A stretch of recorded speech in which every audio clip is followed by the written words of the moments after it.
Get out of my house if you're going to lie to our faces. Those were the last words my father said to me before he slammed the door. Not whispered in private, not murmured in confusion, shouted across the dining room, while my mother stared silently into her half-finished plate of enchiladas and my younger sister Olivia clutched her empty blue velvet jewelry box like it was a holy relic. I stood there, frozen, a fork still in my hand, the taste of green salsa turning bitter on my tongue. My family didn't even ask. They just decided. They believed I stole it. The necklace, the $9,000 white gold and diamond necklace my parents had given Olivia for her 21st birthday just 2 months ago. The same necklace I had paid for, and they thought I took it. I didn't even argue. I didn't scream. I didn't cry, not until I reached my car and realized I didn't even have anywhere to go. I had driven 20 minutes from my apartment to have Sunday dinner with my parents, like I always did. I had brought groceries like I always did. I had checked the mailbox, replaced a light bulb on the porch, fixed the humming refrigerator door, like I always did. And now I was gone, exiled, just like that. The worst part wasn't the accusation. It was how easily they believed it. After everything I'd done for them, they hadn't even paused to question the story. Olivia said it. They accepted it. No one asked why I would do such a thing. No one wondered what I could possibly gain from it. No one said, "That doesn't sound like Marina." Because in their eyes it apparently did. But I'm getting ahead of myself. Let me tell you something about me. I'm Marina Alvarez. I'm 28 years old. And up until last week, I thought being the responsible one in a family meant being safe, respected, trusted, loved unconditionally. I had no idea how easy it was to erase all that with a single lie. Growing up in the Alvarez household meant one thing above all else. Family comes first. My father, Ernesto, used to say it like a commandment, especially on Sunday nights when we all sat around the dining table in our modest home in Stamford, Connecticut. Blood is thicker than bills, he liked to joke when we were kids. You can always earn money, but you only get one family. I used to believe him. I used to repeat it to myself every time I skipped a vacation to pay for mom's medication or postponed a raise negotiation to drive Olivia to college campus tours. It wasn't just obligation. It was love. Or at least it started that way. My parents weren't bad people. They weren't lazy or cruel or openly manipulative. They were just tired. Life had worn them down, stripped away the shine from their marriage, and left them clutching memories of better years. My father once ran a small but thriving construction business. My mother worked part-time at the local florist and baked the best cinnamon rolls on our block. But after the 2008 recession hit and my mom's rheumatoid arthritis worsened, everything changed. The business closed. The mortgage payments started stacking up.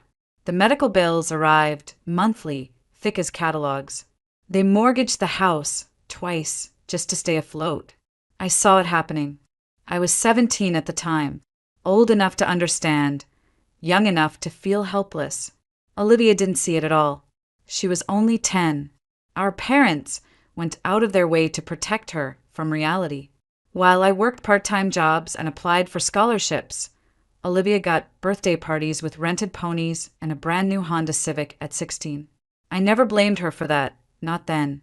I told myself over and over that this was what older siblings did. They carried more, so the younger ones didn't have to. I didn't realize that someday that weight would be used against me. So when Dad called me 2 years ago, voice low and broken, asking if I could help with a couple bills for a few months, I said yes. Without hesitation, he asked that Olivia never find out, that it would embarrass your mother and crush your sister to know how bad things are. I agreed, and like that, it started.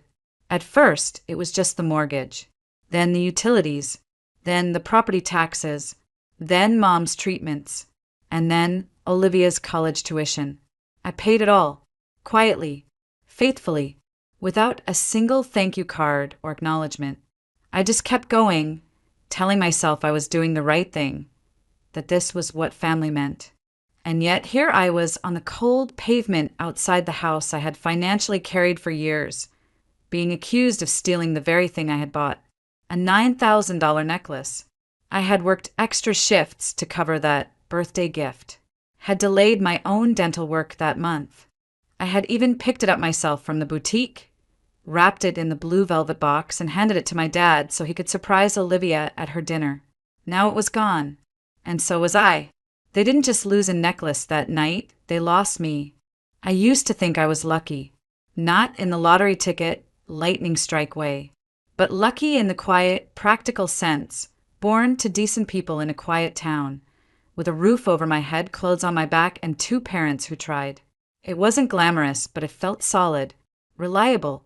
My childhood in Stamford wasn't filled with wealth, but it had rhythm. Mom's flower shop shifts, Dad's construction jobs, Sunday barbecues, Olivia's dance recitals, my science fairs. Nothing spectacular, just us. And when things got bad, when the economy collapsed and Dad's business went under and the bills started coming faster than the checks, I told myself we'd get through it because we were together, because we were family. That's how I justified everything that came after.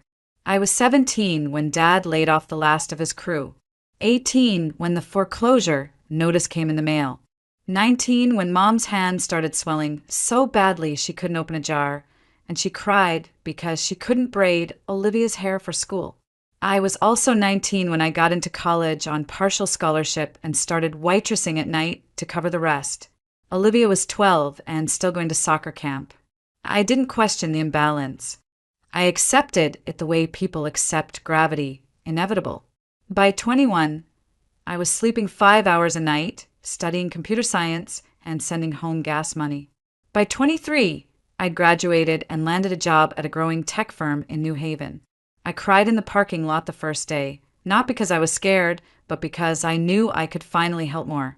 And help I did. It started with small things, paying off a few overdue medical bills, sending Mom a new coat for Christmas, covering Olivia's dance shoes when she wanted to audition for college arts programs. Then the mortgage fell behind. Then the furnace broke. Then Mom's insurance changed, and the copays quadrupled. Dad called less and less often to ask, maybe out of shame, maybe because he didn't have to anymore. I always sent the money. They stopped asking. They just expected. Still, I didn't resent it. I told myself it was love. I told myself I could handle it because I was strong, and Olivia deserved to be sheltered, and Mom shouldn't have to worry. And it wasn't like I was struggling. My salary grew, my stock options matured. I was comfortable, even generous. I bought myself a small 1-bedroom condo in Stamford and still managed to visit home twice a week, bringing groceries, fixing the leaky sink, organizing insurance paperwork. But slowly, silently, the balance shifted. What began as help turned into obligation. And I didn't see it happening. When Olivia got into an expensive private university, my parents promised her they'd cover it. Never mind that they were already underwater financially. I found out only because I came over one evening and heard them arguing behind the laundry room door. "We can't tell her we can't afford it," Dad whispered. "She's already picked her major." "She'll be crushed," Mom said. "What kind of parents can't pay for college?" I remember standing in the hallway, holding a grocery bag full of discounted produce, thinking, what kind of sister would I be if I didn't offer? So I offered. "Just until you're back on your feet," I said. They nodded, grateful, quiet, but there was no discussion of repayment, no budget, no shared plan, just silence and checks and the quiet erosion of any boundary between my wallet and their lives. By year 2, I was paying Olivia's full tuition, $45,000 per year, plus books, plus rent, plus groceries because dorm food didn't sit right with her. She didn't know I was paying. Mom and Dad told her it came from family savings, grants, vague things. And maybe it was easier to let her believe that. Maybe I wanted her to stay innocent. But the more she floated above reality, the more I sank into it. And still I kept showing up.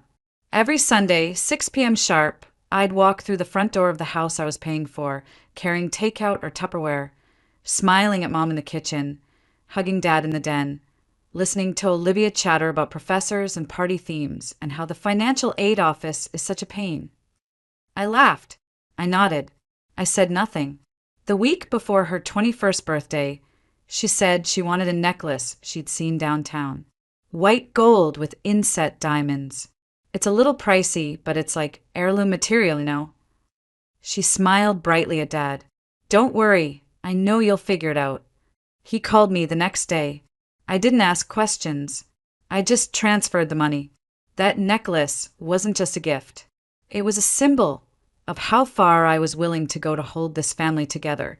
A $9,000 sacrifice tucked into blue velvet, wrapped in tissue paper, sealed with hope that maybe, just maybe they'd see me.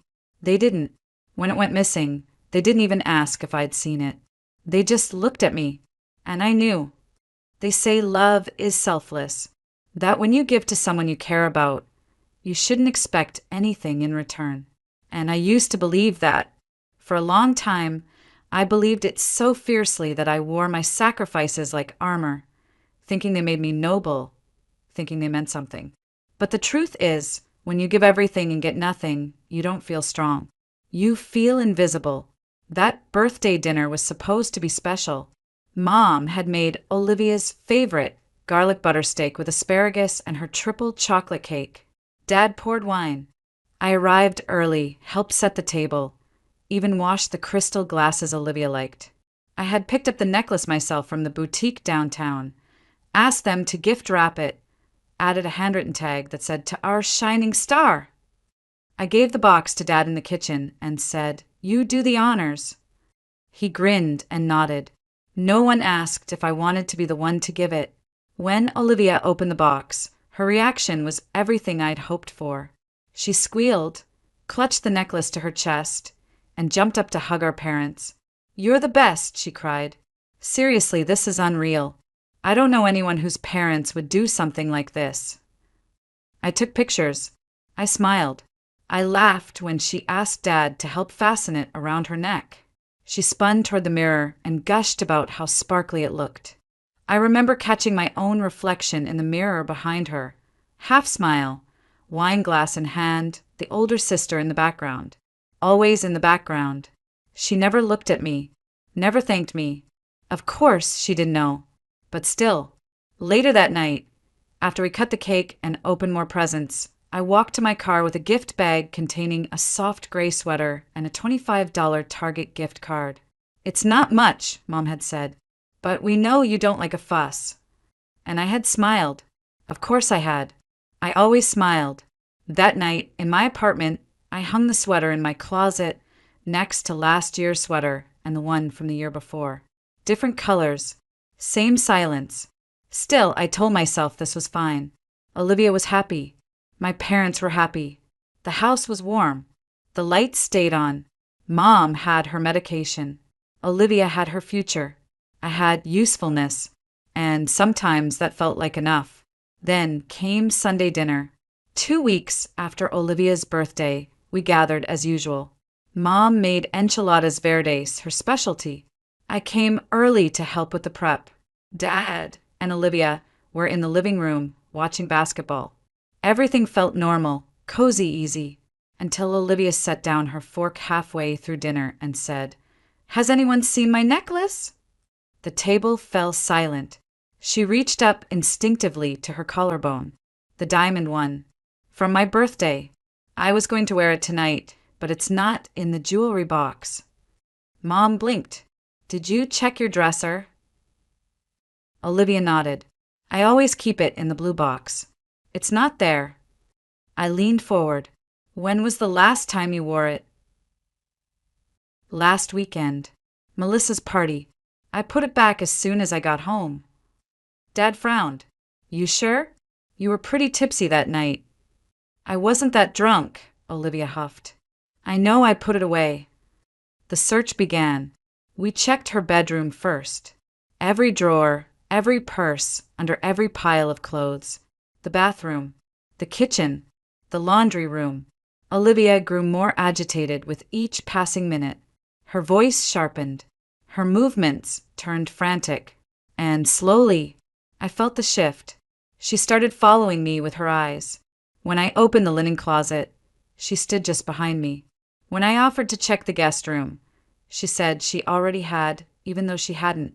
When we finally returned to the dinner table, reheating our food like everything hadn't cracked wide open, the silence was thick.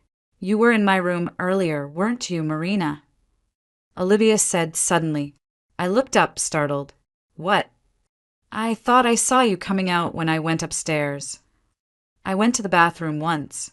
I didn't go in your room." My door was open. I always keep it closed. "Maybe Mom went in." I offered.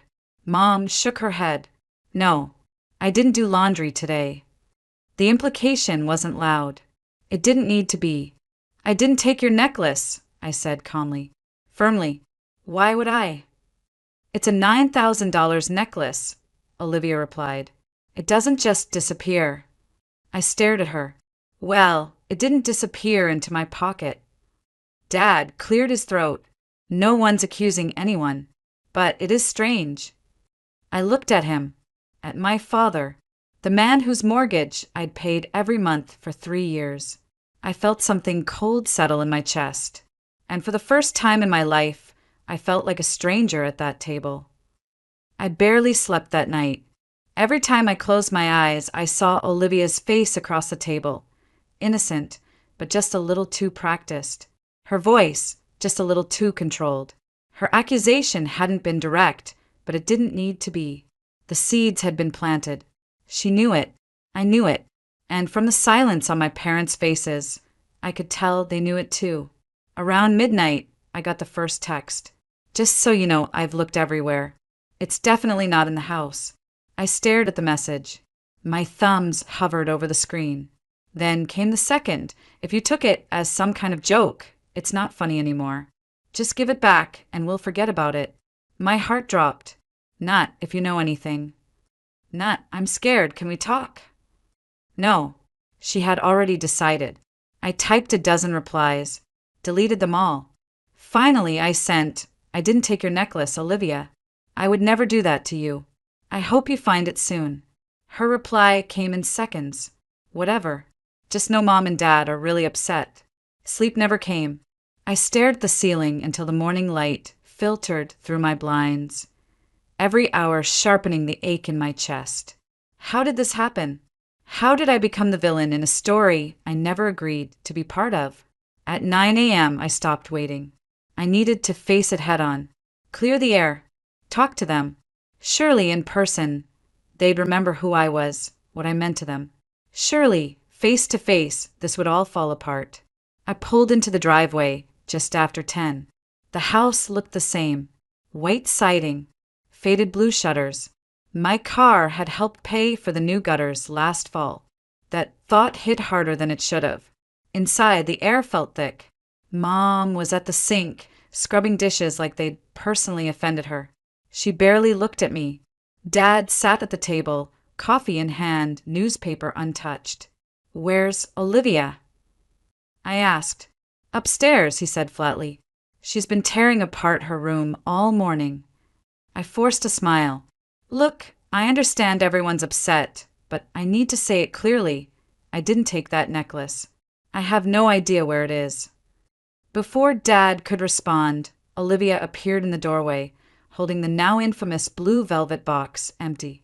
"Then how do you explain this?" she demanded.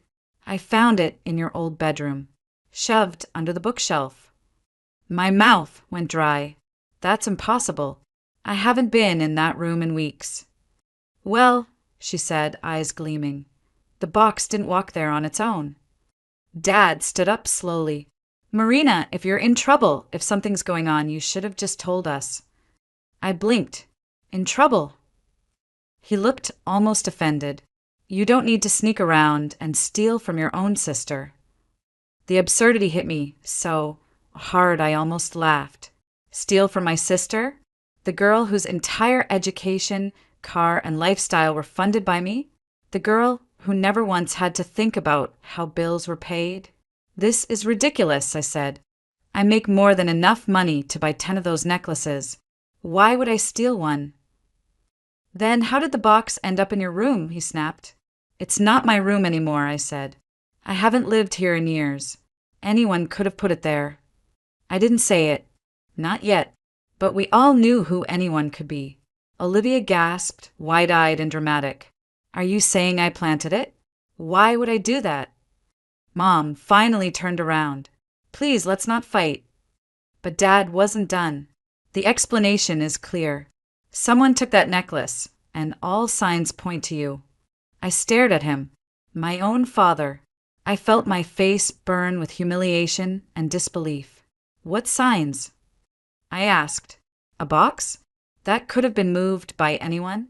That's not evidence. That's a story. He crossed his arms. Why would anyone want to set you up? I opened my mouth to answer, and then stopped, because I wasn't ready to say it out loud. I wasn't ready to admit what I was starting to suspect. But the worst part? I didn't have proof.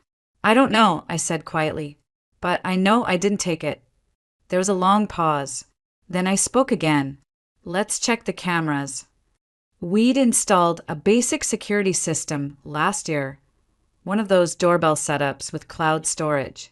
It wouldn't show who took the necklace, but it would show me arriving empty-handed. It might clear the fog. Dad grunted and pulled out his laptop. We all gathered around. I watched myself arrive at 4:06 p.m., carrying a single grocery bag and my purse. I watched myself leave at 9:12 p.m., still carrying just my purse and phone. The quality wasn't great, but it was clear. I hadn't left with any jewelry box. Still, Olivia leaned in. She could have tucked it in her purse, or just taken the necklace. That would fit in a pocket. Dad rubbed his forehead. $9,000 could solve a lot of problems. I couldn't believe what I was hearing. I pulled out my phone and tapped a few times. The mortgage payment reminder had just arrived. Without thinking, I approved the $3,000 transfer. Their mortgage. Paid. Again. No one noticed. I don't need to steal, I said, setting my phone down. I'm the one paying to keep this house running. Mom's voice was soft. Even successful people struggle sometimes. I turned to her. You really think I'd lie to you? After everything I've done? She looked down at her hands.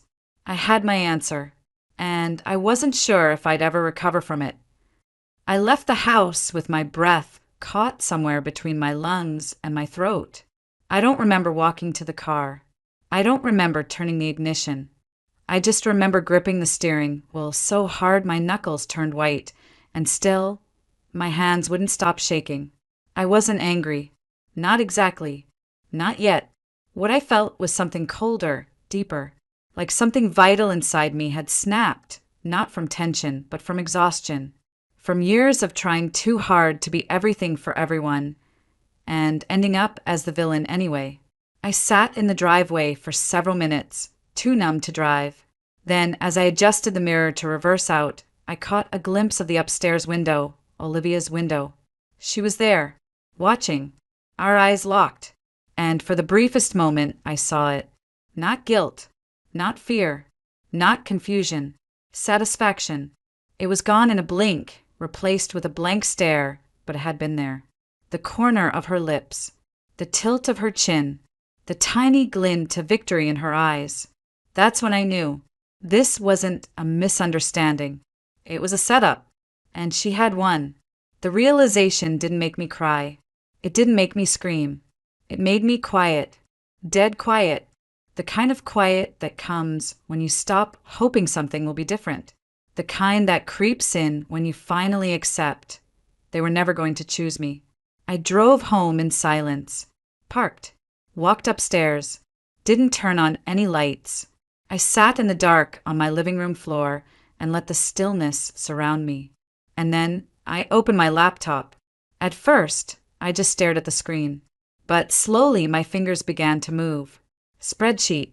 Title: Alvarez Family Financial Support 2020 to present. I went line by line. 3 years of sacrifice. 3 years of deposits, payments, silent bailouts. Mortgage. $108,000 utilities. $12,600 property taxes, $22,500 medical bills, $47,800 Olivia's tuition and expenses, $151,200 groceries, cars, gifts, household repairs, $35,000 total, $377,100. The number sat on the screen like a slap. $377,000. Enough for a house, a retirement fund, a business, enough for a life of my own. I had been bleeding money into a household that now believed I was a thief, a household that never once asked how I was doing, that never once thanked me, that now wanted me gone. I stared at the total again. My heart didn't race. My stomach didn't sink. I felt clear. The next morning, I called Janet Perez, my financial advisor. I'd spoken to her once back when I started making six figures and wasn't sure what to do with it. I hadn't called since. We met that afternoon in her office downtown. I brought printouts, bank statements, the spreadsheet, receipts. I showed her everything. She didn't interrupt. She just listened. When I finished, she sat back in her chair and said softly, "Marina, this is unsustainable. It's generous. It's noble. But it's not healthy." "I know that now," I replied. She asked one question. "Are you legally bound to any of these payments?" I shook my head. No contracts. No written agreements. I just paid. "Then you can stop. Today." Those words hit like a bell ringing in my chest. Later that evening, I scheduled a consultation with a lawyer, William Chin. He confirmed what Janet had said. I had no legal obligation to keep paying anything. Tuition? Not my contract. Mortgage? Not in my name. Utilities? Paid from my card voluntarily. "This is a matter of personal boundaries now," he said. "Not law." He handed me a folder. "You're not wrong to stop. In fact, you'd be foolish to continue." I walked out of that office lighter than I had felt in years. Back at home, I opened every account I had linked to my family, canceled the mortgage autopay, disconnected my card from the utility accounts, withdrew Olivia's upcoming tuition installment. For each, I saved the confirmation. Every click felt like reclaiming a piece of myself. Then I sat down and began writing a letter. It wasn't angry. It wasn't dramatic. It was factual. 3 pages, titled, "Notice of Termination of Financial Support." It included the total amount I had contributed, a breakdown, dates, receipts, and a simple statement, "Effective immediately, all financial support is ended." I am not open to discussion. This is not an act of revenge. This is the end of a pattern where I give everything, and you question my integrity. I sealed the letter in an envelope. No return address, just my initials in the corner. I placed it by the door, ready to mail in the morning. That night, I blocked Olivia's number. I left my parents' lines open, not out of hope, but out of respect. If they called to apologize, I'd listen. But I wasn't coming back. Not as the fixer, not as the scapegoat, and never again as the invisible provider. 3 days after I mailed the letter, my phone rang. The caller ID showed a number I knew all too well, my father's cell. I let it go to voicemail.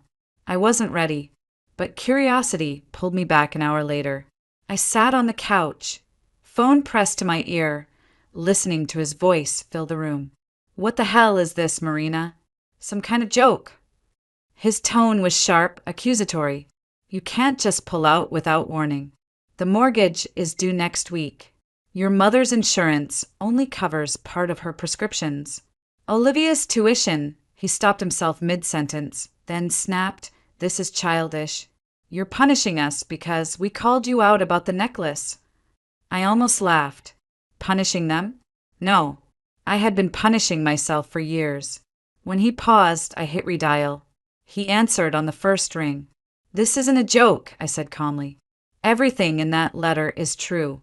I've been financially supporting you for 3 years. Silently. Fully. And this is how you've treated me in return.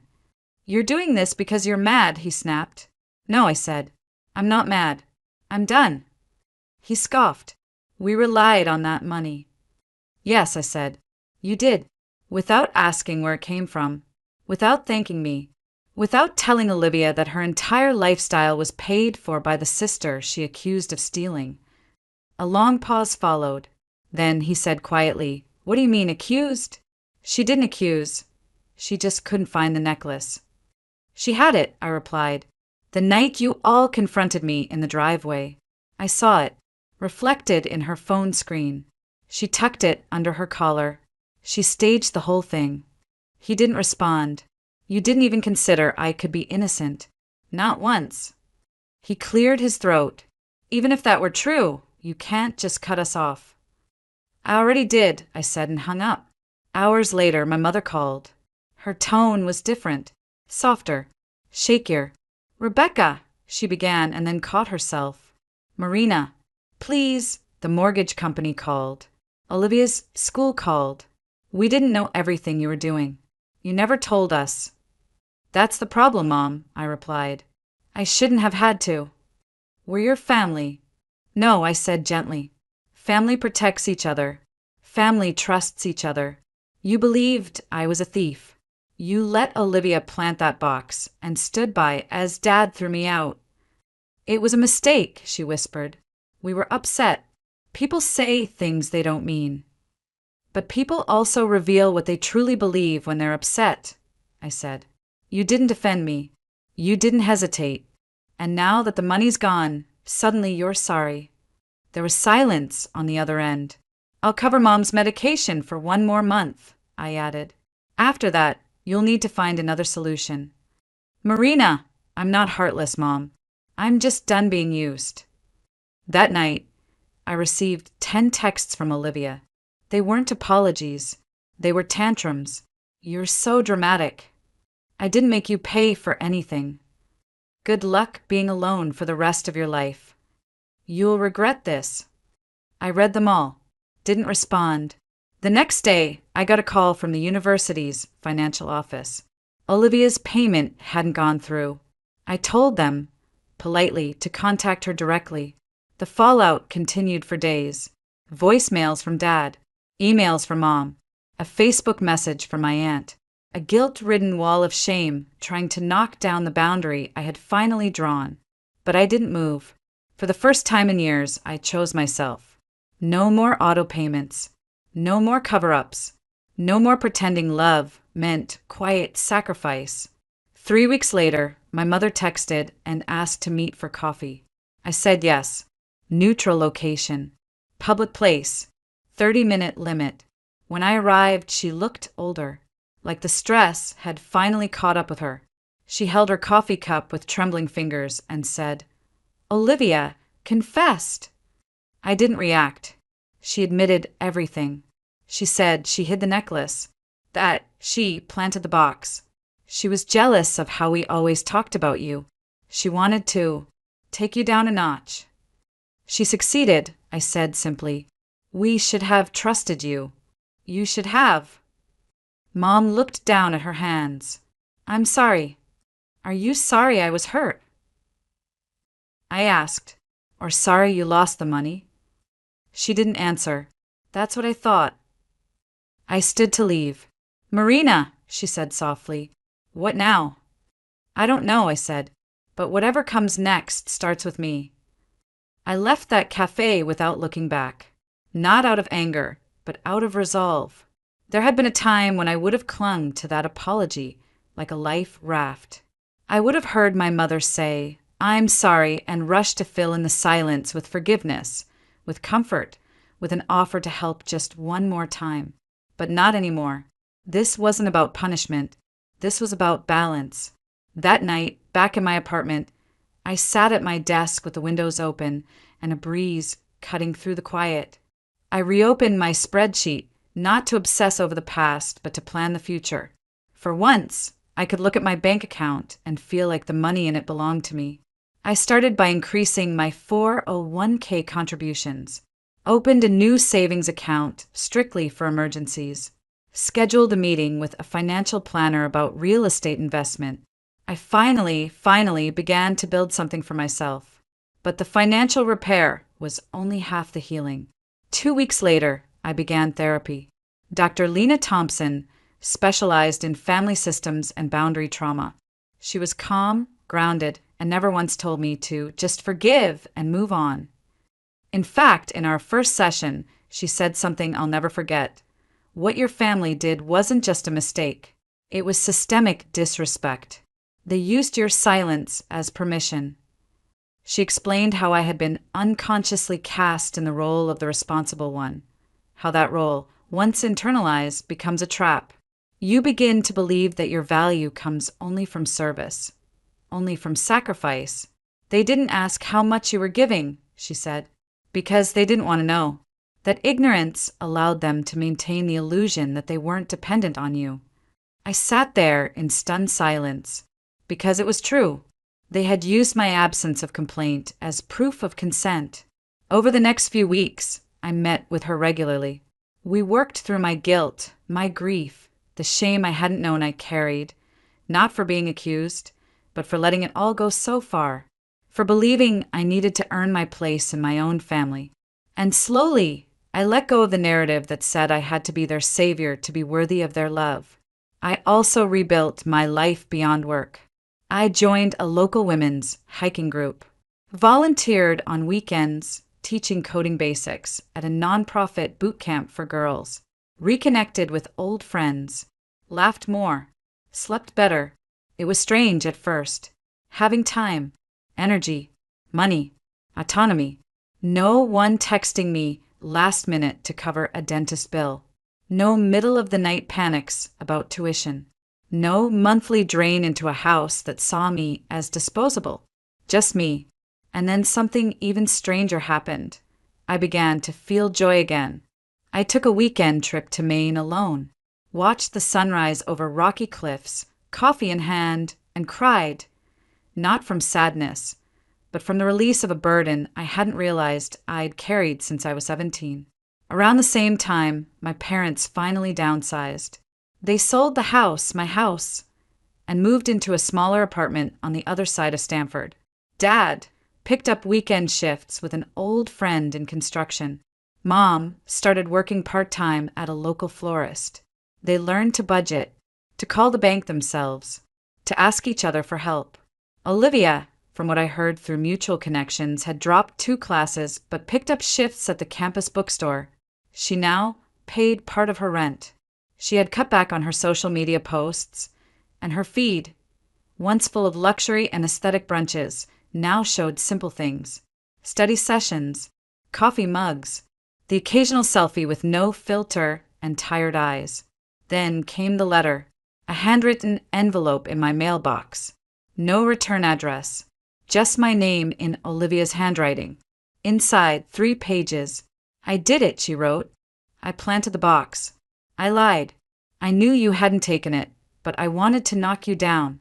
I hated how they always talked about how perfect you were. I hated feeling second best. I never expected you to cut us off. I never expected the fallout. I thought you'd just swallow it like you always did.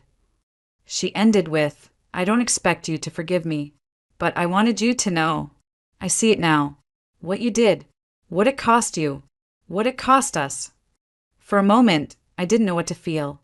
It wasn't closure, exactly. It wasn't vindication. It was something else, like watching the first sprout emerge from dry earth after a fire. Small, real, not enough to rebuild on, but enough to begin. 6 months have passed since the night I was thrown out over a $9,000 necklace. It still feels surreal when I say it out loud. But what's even more surreal is how much has changed since then, not just in my family, but in me. We've only had 1 full family gathering since everything happened. It was awkward, the kind of awkward that settles into every chair, every pause in conversation. Dad over-explained a joke. Mom over-apologized with her eyes. Olivia barely said anything at all. But for the first time, there were no illusions. No fake cheer. No unspoken transactions hanging in the air. And oddly enough, that made it easier to breathe.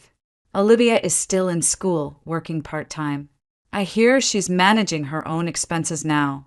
She even turned down spring break this year, saying she needed to catch up on reading. I haven't responded to her letter yet.